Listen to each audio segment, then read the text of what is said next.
Hi అండి, welcome back to my channel stay with Bindu. ఈరోజు మనం బెండకాయ ఫ్రై ఎలా చేసుకుందామో తెలుసుకుందామండి. చాలా సింపుల్గా ఈ బెండకాయ ఫ్రై నేను షార్ట్స్లో చెప్పేస్తానండి.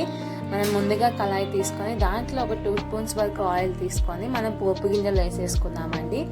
దీంట్లోనే కొన్ని పల్లీలు కూడా యాడ్ చేసుకుందాము. పల్లీలు కొంచెం ఫ్రై అయిపోయిన తర్వాత అండి దీంట్లోనే ఉల్లిపాయలు కొన్ని పచ్చిమిర్చి కూడా యాడ్ చేసుకుందామండి. మన స్పైసీకి తగ్గట్టు మనం వేసుకున్నాము. దీంట్లోనే కొంచెం పసుపు కూడా యాడ్ చేసుకుందామండి. సాల్ట్ అప్పుడే యాడ్ చేసుకోవద్దు, మనం ముందు కొంచెం ఫ్రై చేసుకొని బెండకాయలు అనేది యాడ్ చేసుకుందామండి. మనం నేను ఇక్కడ 1/2 kg వరకు బెండకాయలు నేను యాడ్ చేసుకుంటున్నానండి. ఈ సైజులో నేను కట్ చేసుకొని యాడ్ చేసుకుంటున్నానండి. ఈ బెండకాయలు అనేది ఆయిల్లో వేసుకోనండి బాగా మిక్స్ చేసుకోండి. ఈ పసుపు ఆయిల్ అంతా ఆ బెండకాయలకి పట్టేలాగా.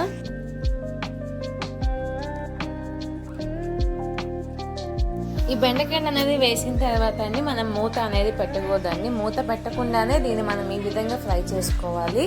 ఈ విధంగా ఫ్రై అయిపోయింది కదండి. ఇప్పుడు లాస్ట్లో మనం కొంచెం సాల్ట్ యాడ్ చేసుకుందామండి.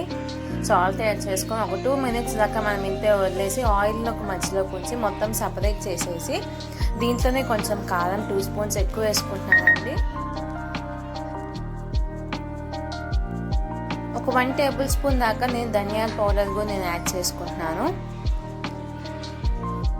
ఇవన్నీ అండి మనం ఆయిల్లో వేసుకోవటం వల్ల ఆయిల్లో మిక్స్ చేసుకొని ఆ తర్వాత బెండకాయలకి మిక్స్ చేసుకుంటే చాలా టేస్టీగా ఉంటుందండి.